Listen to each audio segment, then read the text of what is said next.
hampir sama untuk apa namanya proses pembentukannya terkait Dewan Nasional masih hampir sama di Perpres yang 33 dan di Perpres yang saat ini yang sedang dimintakan pengesahan dari Presiden.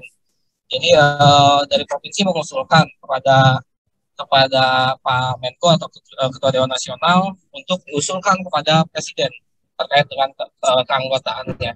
Nah, untuk komposisi keanggotaannya tadi sudah disampaikan Mbak Tasya. Jadi Bu Tasya ya tadi sudah sampaikan ketuanya adalah gubernur, wakil ketuanya adalah bupati yang di mana KK itu ada, berarti Bupati Bogor ya.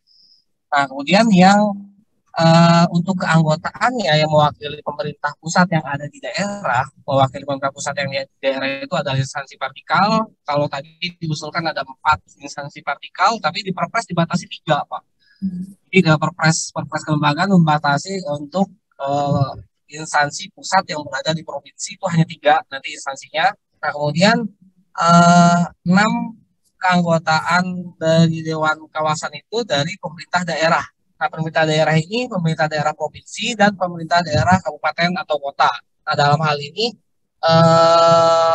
apa namanya bisa misalnya 3 dari provinsi, bisa misalnya 3 dari apa namanya dari kabupaten, tapi tergantung apa urgensi dari kebutuhan apa apa namanya kerja lah lingkup kerja dari Dewan Kawasan itu sendiri dibutuhkannya seperti apa kira-kira untuk apa namanya kewenangan untuk pengembangan KEK ini Dewan Kawasannya seperti apalah yang dibutuhkan. Jadi Bapak Ibu di provinsi bisa mengkoordinasikan misalnya dari pemerintahan Kabupaten Bogor misalnya mengusulkan sekian lingkup kewenangan OPD-nya yang diusulkan, cuman dari provinsi bisa melakukan koordinasi, bisa mengkoordinasikan lah kira-kira misalkan urusan ini kaitannya terkait apa. Nah, di provinsi juga sama seperti itu, Bapak dan Ibu. Jadi misalnya di provinsi mengusulkan apa namanya anggotanya siapa, kemudian urgensinya apa terkait dengan pelaksanaan tugas dari Dewan Kawasan. Nah, selanjutnya untuk sekretariat Dewan Kawasan, meskipun ini setelah ini ya Bu, setelah Kepres ditandatangani, kemudian Dewan Kawasan atau Gubernur membentuk sekretariat Dewan Kawasan. Nah, di Perpres yang lama, sekretariat Dewan Kawasan itu dijabat oleh bisa punya fungsi berdekatan dengan KEK-nya. Kalau misalkan ini pariwisata, mungkin bisa pariwisata, kepala dinas pariwisata yang jadi sekretariatnya. Nah, namun dalam Perpres yang baru, yang turunan Undang-Undang Cipta Kerja ini, Sekretaris Dewan Kawasan itu dijabat oleh ex officio Sekretaris Daerah Provinsi. Nah, misalnya ke depan Kepresnya ditetapkan, kemudian Pak Gubernur selaku Ketua Dewan Kawasan menetapkan apa sekretaris daerah sebagai ex officio Sekretaris Dewan Kawasan dan kemudian membuat ortalanya organisasi dan tata kerjanya kira-kira itu. Nah, untuk tugasnya, jadi tadi disampaikan Bapak dan Ibu, jadi saya coba menyampaikan sekiranya misalkan di tingkat provinsi ada yang dimasukkan, urgensinya apa, terus sekiranya diusulkan juga instansi vertikal yang ada di provinsi atau unit kerja pusat yang ada di provinsi untuk diusulkan masuk dalam Dewan Kawasan, urgensinya apa.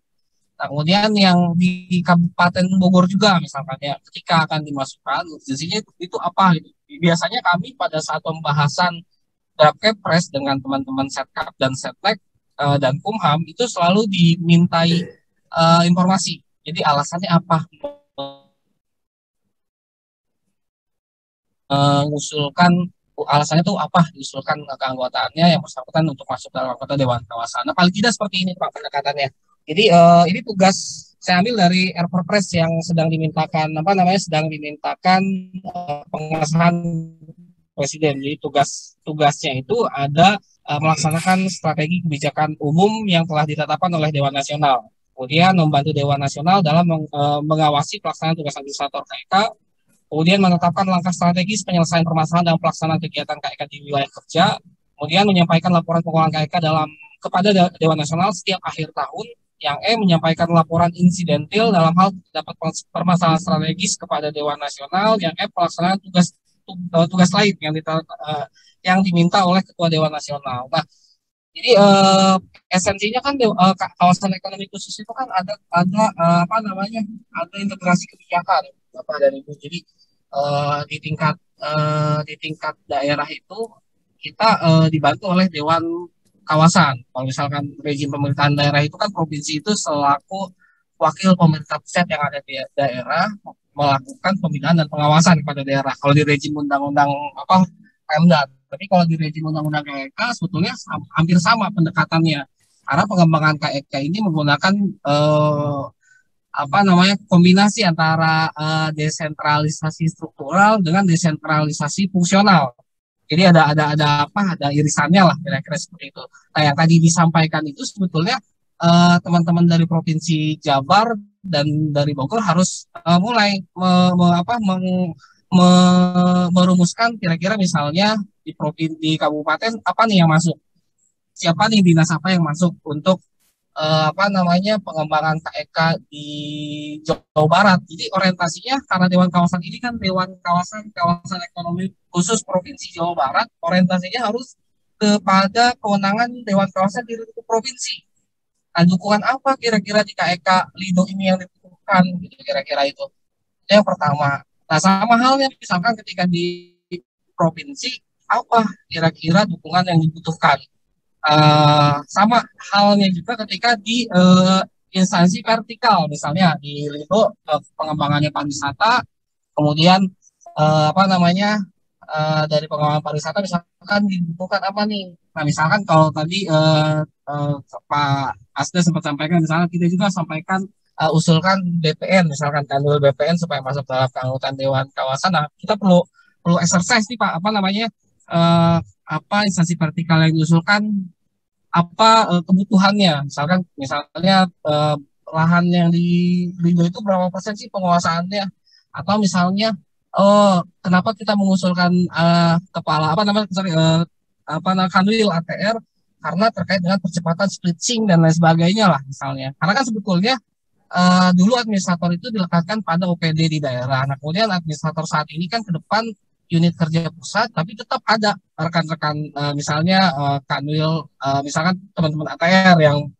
terkait dengan fasilitasi pertanahan dan tata ruang, dan teman-teman KL yang lainnya lah yang terkait dengan tugas perizinan berusaha. Nah, tadi disampaikan kira-kira ini Bu, apa Bapak dan Ibu, mungkin untuk saya coba ulangi untuk yang susunan keanggotaannya, baik di Perpres yang lama atau di RPPres yang sedang dimintakan persetujuan kepada Presiden. Jadi ketua adalah gubernur, wakil ketua adalah bupati atau KK yang ada KK-nya di wilayah kerjanya. Kemudian untuk keanggotaannya 3 mewakili pemerintah pusat yang ada di daerah atau instansi vertikal, 6 mewakili unsur pemerintah provinsi atau kabupaten kota. Nah, mungkin itu Bapak Ibu yang bisa disampaikan. Mangga bila misalnya ada yang mau didiskusikan.